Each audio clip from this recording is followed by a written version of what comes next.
अस्सलाम वालेकुम। Welcome back to progress pioneer. मेरा नाम हसाम अयूब है। आज हम लोग शुरू करने जा रहे हैं एडोबी इलस्ट्रेटर की सीरीज़। तो आज उसकी इंट्रोडक्शन क्लास है। तो आज के हमारे जो ऑब्जेक्टिव हैं वो ये है कि आप लोग एडोबी इलस्ट्रेटर के साथ जो है ना फेमिलियर हो। उसके बाद उसके की टूल्स कौन से हैं वो देखें। और लास्ट में जो है हम लोग देखें कि इसके बेसिक वेक्टर बेस्ड ग्राफिक्स होते क्या हैं, इसका कॉन्सेप्ट जो है ना आपको अंडरस्टैंड हो। तो एक सिंपल सी यहाँ पे डेफिनेशन लिखी हुई है, डिफरेंस है। जो पिक्चर्स होते हैं वो रास्टर बेस्ड जो सॉफ्टवेयर होते हैं, रास्टर बेस्ड जो डिज़ाइन होते हैं वो पिक्सल के ऊपर बेस कर रहे होते हैं। जबकि वेक्टर बेस्ड सॉफ्टवेयर जो होते हैं वो मैथमेटिकल इक्वेशन बेस्ड जो होते हैं। इसकी एक एग्जांपल मैं यहाँ पे आपको दिखाता हूँ। ये मेरे पास इलस्ट्रेटर मैंने ओपन कर लिया, तो यहाँ पे मैंने फोटोशॉप ओपन किया। तो यहाँ पे अगर हम लोग इसे जूम करें तो ये देखें, ये जो आपको वाइट वाइट बॉक्सेस नज़र आ रहे हैं ना, इसे कहते हैं पिक्सल्स। तो इसकी वजह से ये रास्टर इमेजेस होती हैं, ये रास्टर डिज़ाइन होते हैं, इन्हें अगर हम लोग रीसाइज करें तो ये ख़राब हो जाते हैं। जबकि अगर हम लोग वेक्टर्स की बात करें तो वेक्टर में अगर हम लोग कोई शेप ड्रॉ करते हैं, तो वेक्टर्स में अगर हम लोग कोई शेप ड्रॉ करते हैं तो इसे जितना मर्जी हम लोग जूम कर लें, इसके कभी भी जो है ना पिक्सल नहीं नज़र आएंगे, क्योंकि ये मैथमेटिकल इक्वेशन बेस होता है। अब यहाँ पे ये देखें कि ये 51,000 जूम है। जबकि अगर हम लोग फोटोशॉप में हैं तो यहाँ पे इसे अगर मैं जूम करूँ तो यहाँ पे देखें ये भी 6,470 सिर्फ इतने परसेंट जूम हुआ है, तो इसके पिक्सल नज़र आना शुरू हो गए। जबकि यहाँ पे हम लोगों ने 51,000% जो है ना जूम किया, फिर भी इसके पिक्सल ही नज़र आए। तो बेसिकली क्या होता है, वेक्टर बेस्ड जो सॉफ्टवेयर होते हैं ये मैथमेटिकल इक्वेशन बेस्ड होते हैं। इनमें लाइंस, पॉइंट्स और जो है ना शेप्स और कर्व्स होते हैं। इसमें बेसिकली कोई पिक्सल बेस्ड चीज़ नहीं होती। उसके बाद अगर हम लोग बात करें इलस्ट्रेटर की, तो इलस्ट्रेटर जो है ना वो वेक्टर बेस्ड सॉफ्टवेयर है जो हमें हमें मदद करते हैं हम लोग जिससे इलस्ट्रेशंस बनाते हैं, लोगोज की, इन्फोग्राफिक की, पोस्टर्स की, या बड़े बड़े जो बिलबोर्ड्स बनते हैं, इन सब की जो हम लोग इलस्ट्रेशन बना सकते हैं अडोब इलस्ट्रेटर से। तो बेसिकली इसके की फीचर्स क्या हैं कि अगर हम लोग एडोब इलस्ट्रेटर में कोई फाइल बनाते हैं तो वो वेक्टर ग्राफिक्स होती है, इसलिए वो स्केलेबल होती है, फ्लेक्सिबल होती है, और इसमें बहुत ज़्यादा wide range of creative tools and effects हमारे पास हमें इसमें मिलते हैं। अब अगर हम लोग बात करें इसके ओवरव्यू की, इसके वर्क स्पेस की, तो जब हम लोग एडोब इलस्ट्रेटर ऑन करते हैं और एक उसमें प्रोजेक्ट बनाते हैं, डॉक्यूमेंट बनाते हैं, तो उसका बेसिकली इंटरफेरेंस कुछ इस तरह होता है। यहाँ पे सबसे ऊपर यहाँ पे आपको मेन्यू बार नज़र आ रहा होता है। आपके उसके नीचे जो है प्रॉपर्टी पैनल होता है, राइट साइड पे लेयर्स पैनल होते हैं, और लेफ्ट साइड पे आपके टूल बार होते हैं। और यहाँ पे जहाँ पे हम लोग काम करते हैं इसे वर्किंग स्पेस एरिया कहते हैं। यहाँ पे ये बेसिकली हम लोगों ने एक आर्ट बोर्ड बनाया हुआ है। ये बिल्कुल कैनवस की तरह होता है, लेकिन आर्ट बोर्ड में क्या होता है कि हम लोग जो है ना मल्टीपल फाइल्स जो है ना एट ए टाइम स्टोर कर रहे होते हैं और अलग अलग कैनवस पे काम कर रहे होते हैं।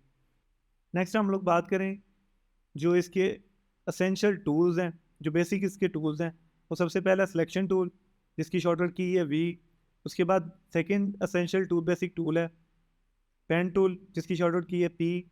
उसके बाद शेप टूल है जिसकी शॉर्टकट की है एम। एंड लास्ट पे टेक्स्ट टूल है जिसकी शॉर्टकट की है टी। तो अब हम लोग इसे देखते हैं इलस्ट्रेटर में। तो सबसे पहले सिलेक्शन टूल हमारे पास आ गया, ये हमारे पास सिलेक्शन टूल है वी। ये हमारे पास यहाँ पे एक शेप बनाते हैं, तो मैंने एम टूल से ये शेप बनाई। शेप बनाने के बाद जैसे अगर किसी ऑब्जेक्ट को हम लोगों ने मूव करना होता है तो यहाँ पे सिलेक्शन टूल से हम लोग उसे मूव करते हैं।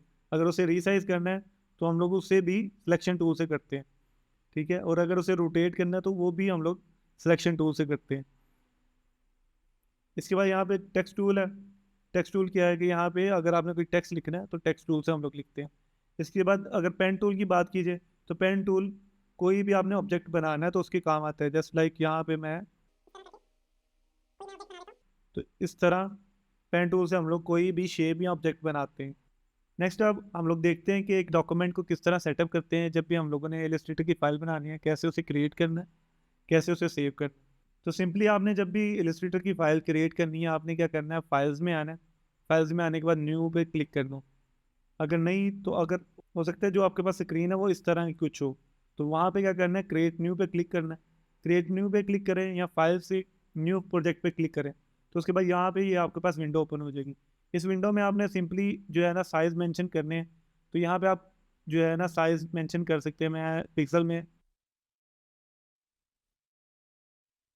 अब यहाँ पे ये देखें हमारे पास ये दो ओरिएंटेशंस आ रही हैं। ओरिएंटेशन बेसिकली क्या होती है कि एक जो हम लोग कैनवस बना रहे हैं या आर्टबोर्ड बना रहे हैं उसकी विड्थ थोड़ा हाइट क्या होगी। ये देखिए यहाँ पे ये रेक्टेंगल हमारे पास विंडो है, इसकी विड्थ ज़्यादा है और हाइट कम है, इसलिए ये जो है लैंडस्केप है। अगर इसी तरह ये हमारे पास जैसे ये है, इसकी हाइट ज़्यादा है इस शेप की और विड्थ कम है, तो ये हमारे पास पोर्ट्रेट है। और ये अगर हम लोग पूरी विंडो देखें तो इसकी विड्थ ज़्यादा है और हाइट कम है, तो इसलिए ये हमारे पास लैंडस्केप है।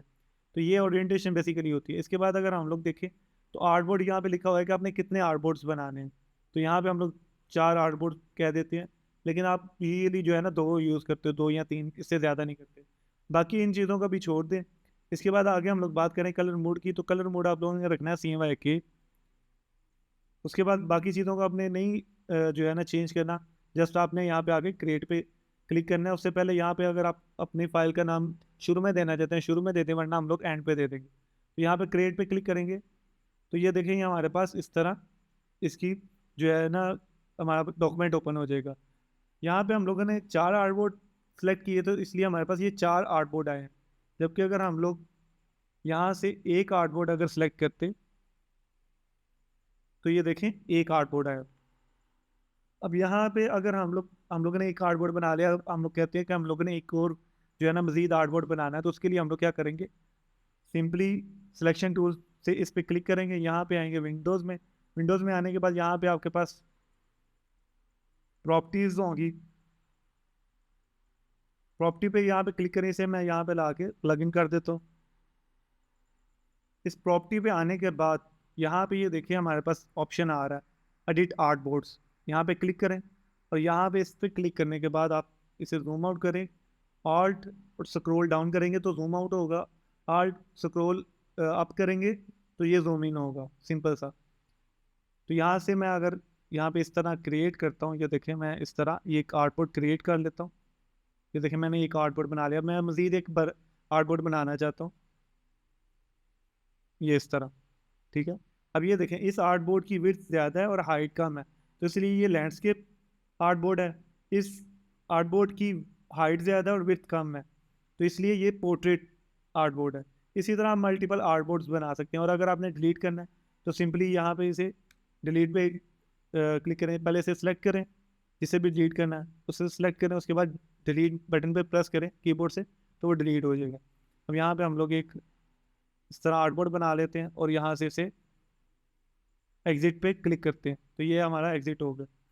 अभी अगर हम लोग एक फ़ाइल बनाते हैं तो उसे सेव किस तरह करना है, फाइल में मेन्यू बार में फाइल में आने के बाद सेव एज पे क्लिक करें। सेव एज पे क्लिक करने के बाद आपने यहाँ पे फाइल का नाम बताना है, क्योंकि हम लोगों ने शुरू में फाइल का नाम नहीं रखा था, इसलिए अभी हम लोग रख लेते हैं। तो मैं यहाँ पर रखता हूँ class1, ठीक है। उसके बाद यहाँ से वो लोकेशन पूछेगा, तो आपने अब लोकेशन बता देनी जहाँ पे भी आप स्टोर करना चाहते हैं। मैं यहाँ पे भी डेस्कटॉप पे सेव करता हूँ। इसके बाद यहाँ पे आपने इसे चेंज नहीं करना। ये जिस तरह फोटोशॉप की एक फाइल फॉर्मेट होता है जिसे हम लोग PSD कहते हैं, इसी तरह इसका AI होता है। तो हम लोग इसे सेव कर देंगे, तो इसके बाद ये विंडो ओपन हो जाएगी, इसे भी आपने ओके कर देना है। तो ये मेरी फाइल अब सेव हो गई है। अब इसे मैं अगर कैंसिल भी कर दूँ तो ये देखें मेरे डेस्कटॉप पे ये फाइल सेव हो गई है। इस पर मैं डबल क्लिक करूँगा और ये मेरे पास दोबारा ओपन हो गई है। अब अगर यहाँ पे मैं कोई शेप बनाता हूँ, लेट्स सपोज मैंने यहाँ से इस रेक्टेंगल से यहाँ पे मैं जूम इन कर लेता हूँ और स्क्रॉल अप से यहाँ से मैं एक रेक्टेंगल ड्रॉ कर लेता हूँ। रेक्टेंगल ड्रॉ करने के बाद इससे मैं यहाँ पे दो ऑप्शंस होते हैं, एक फिल का एक स्ट्रोक का। फिल क्या है कि इसके अंदर जो कलर है वो ये फिल है हमारा। इसी तरह यहाँ पे स्ट्रोक होता है। स्ट्रोक क्या होता है, यहाँ पे ये जो बॉर्डर्स हैं, मैं यहाँ पे जूम करके आपको दिखाता हूँ। ये देखें इसकी जो बाउंड्री वाल है, ये बाउंड्री वाल है ये ब्लू कलर से और ब्लैक कलर से इसका स्ट्रोक है। ये बाउंड्री वाला मैं बता रही है कि यहाँ तक इस शेप की जो है ना हदूद है। तो यहाँ पे बता रहे कि इसका हाफ पोर्शन जो है स्ट्रोक का वो जो है हमारी शेप के अंदर है और एक आधा हिस्सा शेप के बाहर है। तो यहाँ से अगर हम लोगों ने स्ट्रोक को इंक्रीज़ करना हो तो सिंपली यहाँ से हम लोग इंक्रीज़ कर सकते हैं। अगर हम लोगों ने स्ट्रोक का कलर चेंज करना हो, मैं जूम आउट कर रहा हूँ, हम लोग इसे मज़ीद जो है ना स्ट्रोक बढ़ा लेते हैं। अब अगर मैंने स्ट्रोक का कलर चेंज करना है तो सिंपली यहाँ से क्लिक करूंगा और जिस कलर को भी मैं सेलेक्ट करना चाहता हूँ यहाँ से इसे सेलेक्ट कर लूँगा। सिंपल रखते हैं। इसके बाद यहाँ पे बात आती है कि ये बिल्कुल स्ट्रेट एक लाइन की तरह है। तो अगर मैं इसे इस तरह ड्रॉ करना चाहता हूँ, इससे हम लोग इस तरह, ये देख, ये जीन्स का जिस तरह पैटर्न होता है ये उसी तरह हमें यहाँ पे शो हो रहा है, ये देखें, जस्ट लाइक बिल्कुल जीन्स की तरह। अब बेसिकली ये जो चीज़ बनी हुई है ये बनी हुई है उस पर रास्टर बेस्ड सॉफ्टवेयर पे, तो इसलिए ये पिक्सेलेटेड हो रही है। लेकिन जबकि अगर हम लोग यहाँ पे देखें तो ये पिक्सेलेट नहीं हो रहा।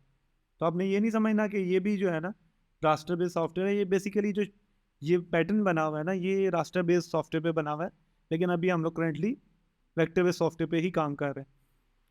उसके बाद अगर हम लोग बात करें यहाँ पे सिलेक्शन टूल की, सिलेक्शन टूल की भी हम लोगों ने बात कर ली। इसके बाद यहाँ पे हम लोगों ने रेक्टेंगल टूल की बात कर ली। अगर हम लोग टेक्स्ट टूल की बात करें तो टेक्स्ट टूल में भी हम लोग ने जैसे बताया था आपको, ये टेक्स्ट टूल हमारे काम आता है कि अगर हम लोगों ने कोई टेक्स्ट वगैरह ऐड करना हो तो यहाँ पे मैं सिंपली हमारे चैनल का नाम लिख लेता हूँ। ये मैंने नाम लिख लिया। नाम लिखने के बाद इसे मैं रीसाइज कर लेता हूँ यहाँ पे इस तरह। जैसे पिक्चर को हम लोग रीसाइज करते हैं यहाँ से कॉर्नर पे आके, इसी कॉर्नर एज पे आके इस पे ये इस तरह जो है ना कसर अपना आइकॉन चेंज करेगा। यहाँ पे क्लिक करना है माउस से, लेफ्ट क्लिक, और इस तरह इसे इंक्रीज कर लेना। और अगर यहाँ से इस तरह इसे इंक्रीज कर लेना, और अगर आप रोटेट करना चाहते हैं तो जैसे इसके कॉर्नर पे जाएंगे तो ये देखें इसका आइकॉन चेंज हो गया। तो इस आइकॉन का मतलब होता है कि अगर आप रोटेट करना चाहते हैं रोटेट कर लीजिए, देखें इस तरह, ठीक है। इसके बाद अगर आप इसका कलर चेंज करना चाहते हैं तो सिंपली हम लोग यहाँ से विंडोज़ में आके, तो बेसिकली हम लोग यहाँ से आके प्रॉपर्टी पैनल ओपन करेंगे। विंडो से प्रॉपर्टी पैनल ओपन किया। इसके बाद यहाँ पे देखें इसकी अपीयरेंस आ रही है। अपीयरेंस का मतलब है कि अगर यहाँ से आप इसका कलर चेंज करना चाहते हो तो यहाँ से मैं इसे कोई भी कलर इस तरह कर सकता हूँ। इसके बाद इसका अगर हम लोग स्ट्रोक भी अगर ऐड करना चाहते हैं तो यहाँ से स्ट्रोक हम लोग ऐड कर सकते हैं। यहाँ से इसका स्ट्रोक का साइज मैं बढ़ा देता हूँ इस तरह, ये देखो। इसके बाद यहाँ पे ओपेसिटी है। ओपेसिटी क्या होती है कि बेसिकली इसकी विजिबिलिटी कितनी है। तो विजिबिलिटी यहाँ पे मैं अगर 50 करूँगा तो इसका रिजल्ट देखिएगा, ये देखिए, ये जो है ना ब्लर सा हो गया, धुंधला सा हो गया, फेडेड हो गया। उसके बाद अगर हम लोग बात करें, इसे मैं 100% कर देता हूँ यहाँ से। उसके बाद अगर हम लोग यहाँ पे बात करें तो यहाँ पे इसकी फाउंट फैमिलीज होती हैं, यहाँ से आप इसकी फाउंट फैमिलीज चूज कर सकते हैं।